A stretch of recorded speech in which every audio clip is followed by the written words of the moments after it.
And so I want to talk a little bit about how the play came to fruition, because for me that's one of the most fascinating things about Amadeus is the fact that the version that you're going to see tonight is actually the 6th version of the play. So the first and original version was done in 1979 in London, and the last version that you're going to see was done in 1999. And so over 20 years, Peter Shaffer wrote 6 versions of this play. And to me that's fascinating, because for a playwright to write 6 drafts of a play is one thing, but to write 6 different versions over 20 years is pretty spectacular. So I found that to be really interesting in my research. So Shaffer talks a lot about his rewriting process, and I just want to talk about 2 things that he discusses in terms of why he chose to rewrite that many times. And the first thing is that he was never happy with the kind of climax of the play, which is the confrontation between Mozart and Salieri. So Salieri has basically brought Mozart to destruction, and there's a scene where he finally confronts him, and it's the climax of the show, really. And in the film, if you've seen the film, it's a beautiful moment where Salieri is visiting Mozart on his deathbed, and Mozart is feverishly dictating his music to him, and it's quite an affecting scene. So he wanted to make that confrontation more specific, and to make Salieri more central in that whole confrontation. But the part of the rewriting that I find most interesting is the fact that Shaffer wanted to add in the idea of atonement more specifically to the character of Salieri. In the initial versions of the play, Salieri is presented pretty much as a straightforward evil character. Mm-hmm. He doesn't have much going on in terms of a need to atone for what he's done for Mozart. And I find this particularly fascinating in a playwright who does not put forward any particular faith, but obviously has an intense search for the divine, that he would see this as a major mistake in his work and go back to try to fix it. And the sadness in the play, of course, is that Salieri asks for atonement from Mozart and not from God. And consequently from us as the audience, we become his confessors. So why did I choose this play? Well, it's a play that I've wanted to direct for a number of years, since I came to APU, actually. And I first saw the play produced in 1996 in Edmonton, Alberta, Canada. And it was directed by a young MFA candidate in directing. And I remember sitting there and being absolutely astounded at the pure theatricality of the production. It shifts seamlessly between time and space. The costumes were spectacularly beautiful. The music was lovely. But underneath all of that kind of sound and beauty, there was something that was stirring me a little bit more deeply. And I left the play and I was unsettled, and I was actually a little frightened. And I remember going home that night and I sat thinking about what had happened during my experience, seeing this beautiful play and yet being so kind of profoundly unsettled. And the question that kept arising for me, and the question that's haunted me ever since actually, is why did I identify so strongly with Salieri? And that kind of birthed another question, which was, do I have the capacity to allow my pride and sense of justice to cloud my perception of God and lead me into bitterness and destruction? And I knew and I know without hesitation that I do have that capacity. And it is a frightening thing to confront. And so every time I hear Salieri's monologue, and you'll hear it tonight in the beginning of the show where he hears Mozart's music for the first time, it's an adagio in E-flat. Every time I hear it, I feel Salieri's pain in the music. And it's that longing that we feel when we experience the truth in art, and the glimpse of God's incarnation and our need for him. The sadness in the story is that Salieri mistakes his need for God with God's need for him. and for humanity to encompass him. And so he fundamentally misunderstands, and he is unable to humble himself. And in his quest for immortality and fame, he chooses his own version of God, a tradesman God who makes bargains. And I'm going to read for you the first, apart from a monologue that Salieri says at the beginning of the play, which outlines his view of God. He says, "Every Sunday I saw him in church, painted on the flaking wall. I don't mean Christ. The Christs of Lombardy are simpering sillies with lambkins in their arms. No, I mean an old candle-smoked God in a mulberry robe, staring at the world through dealer's eyes. Tradesmen had put him up there. Those eyes made bargains real and irreversible. You give me so, I'll give you so, no more, no less. He sees God as a God who needs, who uses, who should only give to those who deserve it." And as Barr states, Salieri is desperately fighting off the idea of a God of grace in defense of a God of justice. And when Salieri sees Mozart, the child man, confident, insensitive, cruel, careless, he cannot reconcile the man with the music, and this tension, this need for a sense of justice and a sense of right, drives him to destruction. And I wonder, do we not do the same thing? Dismiss those we feel are unworthy of God's gifting? And have we not tried to make bargains with God? And one of Salieri's refrains that has rung in my ears far too many times is, "You know how hard I've worked." And this is why I chose the play, because I think it's something that our students need to hear, especially our students who want to be artists, who will often encounter those they feel are unworthy of talent. Perhaps in a moment of decision, they might think of Salieri and the bitter root of envy he chose to nurture, and choose instead humility over pride, service over bitterness. They might too think of Mozart, who despite all of his shortcomings is open to divine inspiration. And Mozart's beautiful monologue about opera, and I'll read you a bit of it here to give you a contrast of the two characters. He says, "I tell you I want to write a finale lasting half an hour, a quartet becoming a quintet, becoming a sextet, becoming a septet, on, wider and wider, all sounds multiplying and rising together, and then together making a sound entirely new. I bet you that's how God hears the world. Millions of sounds ascending at once and mixing in his ear to become an unending music unimaginable to us. That's our job. That's our job. We composers, to combine the inner minds of him and her, the thoughts of chambermaids and court composers, and turn the audience into God." So despite his preference for scatological rants and vulgar show, he understands the mystery of God's incarnation and his service to it. He knows, as Madeleine L'Engle says, when the work takes over, then the artist is enabled to get out of the way, not to interfere. When the work takes over, then the artist listens. Mozart never stops working and never stops listening. What a contrast from Salieri, whose work is to serve himself and to serve the court and the mediocrity and conventional needs of Vienna.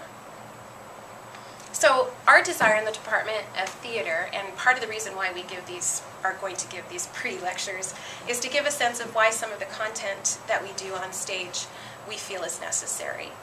And for us, we desire not to bow to the mediocre and the conventional, but to participate in the transformational, the revelatory, and the mysterious, even if it might shock or offend some.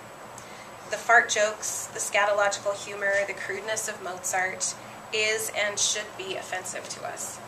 It should stand in counterpoint to Salieri's conventional virtue.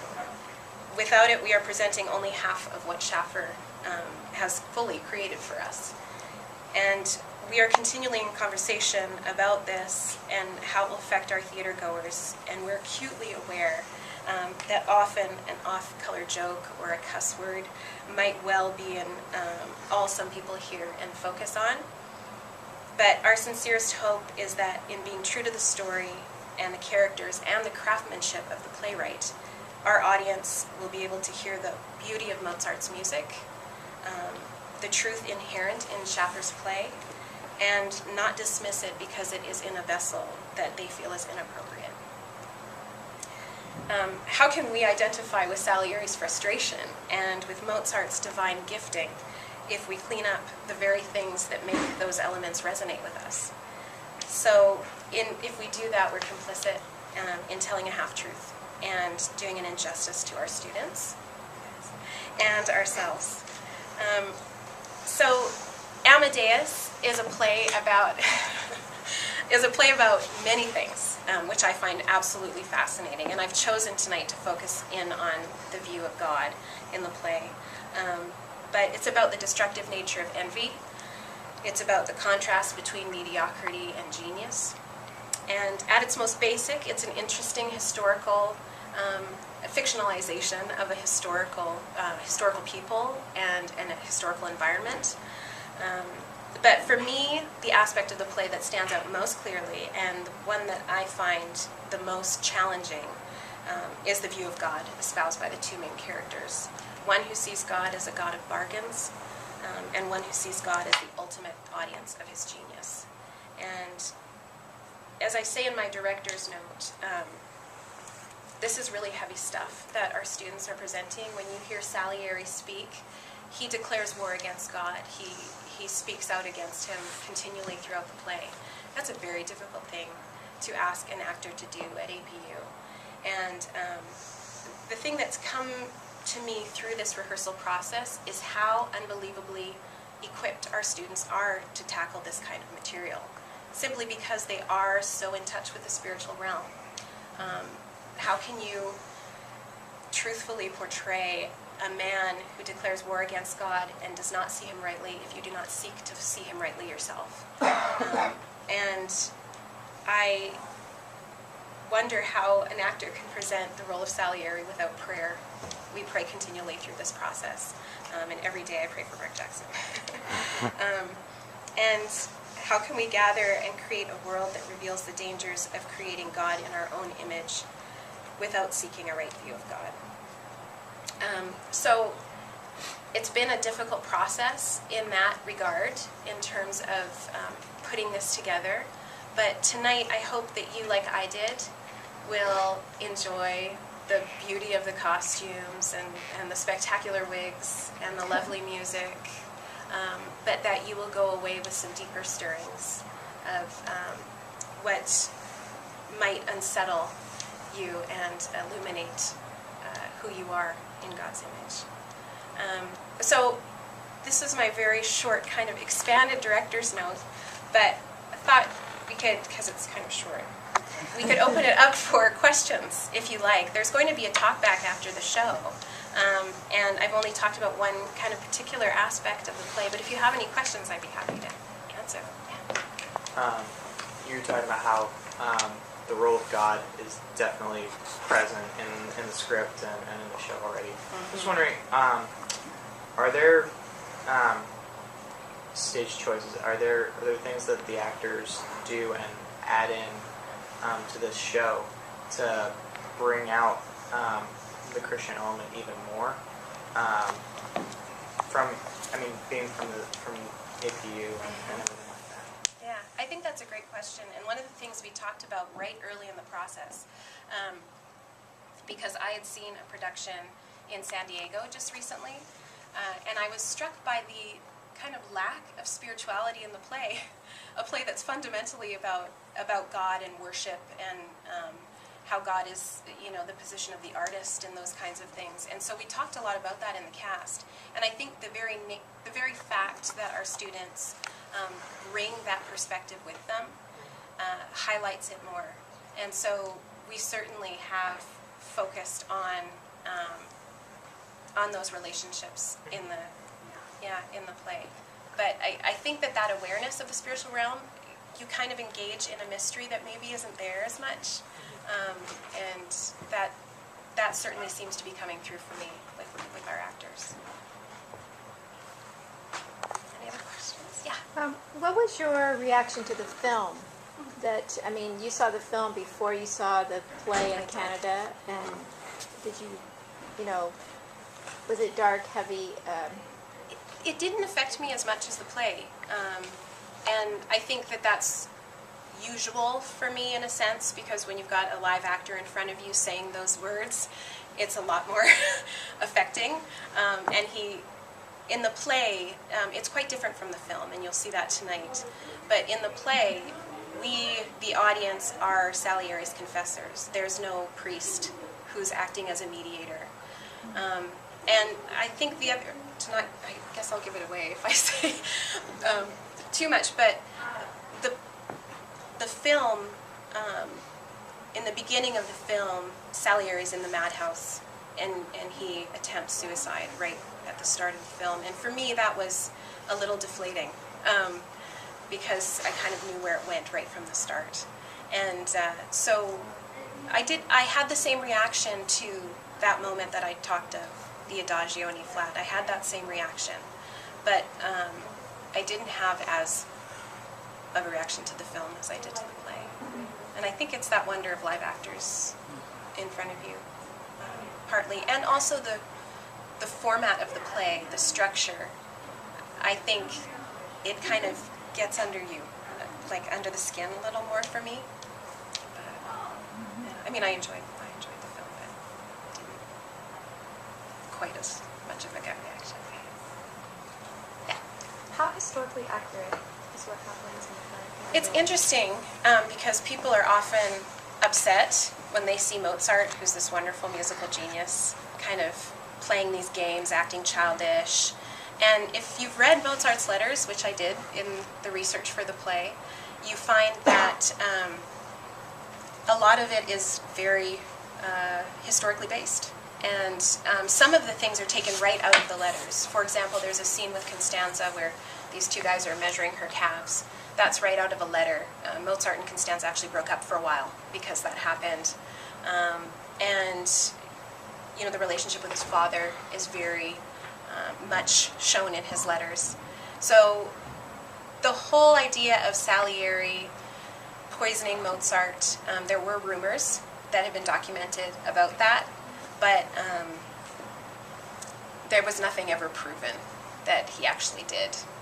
And you'll see that in the play. It kind of comes up a little bit. It's probably more historically accurate for Mozart than it is for Salieri. Mozart in his letters did talk about Salieri as being part of a group that wanted to not have his operas presented in things. But we have record of Salieri supporting and conducting Mozart's work. He was one of the only court members at Mozart's funeral, and he attended the magic flute like he does in the play. So there's a lot. Schaffer did his research, and in reading the play and then reading Mozart's letters, it's astounding how similar the character is, which you might be a little taken aback by, but some very interesting stuff. But pretty close. But it is a fictionalization, for sure. Yeah. How much has this, like, being part of this play, changed your perspective on music or affected your perspective on music? That's a great question. One of the things that Schaffer actually cut out of the play was this one section where Salieri does say, I believe in God through music, because music is right or wrong absolutely. He's searching for this absolute, you know. And he talks about, in one monologue that was cut, he talks about like specific notes. In this note, in this song, I know God exists because of this. And for me, it has changed my view of music in that I do believe that it is incarnational, and there is this, like I talked about, that longing. And I certainly have a much more of an appreciation for Mozart's music, and kind of ironically, a much more of an appreciation for Salieri's music, which is, I listen to a lot of Salieri's music when preparing for the play, and it's kind of sad in a way, because although his music certainly is a little more conventional in comparison with Mozart's, he was a wonderful musician. And they're doing an opera here at APU, Falstaff, which you can go and see. But you know, Schaffer's play, unfortunately, sort of put Salieri's music as being, you know, not great. So in kind of an inverse, I've come to appreciate his music a little bit more too. What is there to appreciate about his music? What was the question? Or what is there to appreciate about Salieri's music? Oh. Well, and I'll Is just it kind of Disney? no, kind of Disney. Yeah, in terms of like popular appeal. Oh, yeah. I guess you could make a comparison like that. And I'm gonna lay it all on the line here. I'm not a expert in music at all. What drew me to this was the story first, and then the music kind of came out of that for sure. But for Salieri's music, it doesn't have quite the for me that Mozart's does. But I certainly enjoy listening to it. So I mean, for me, there is kind of more of it's like a pop song, you know? Whereas Mozart's, I actually get like and that could probably be partly from the play, you know, instilling that within me. But I have come to appreciate it.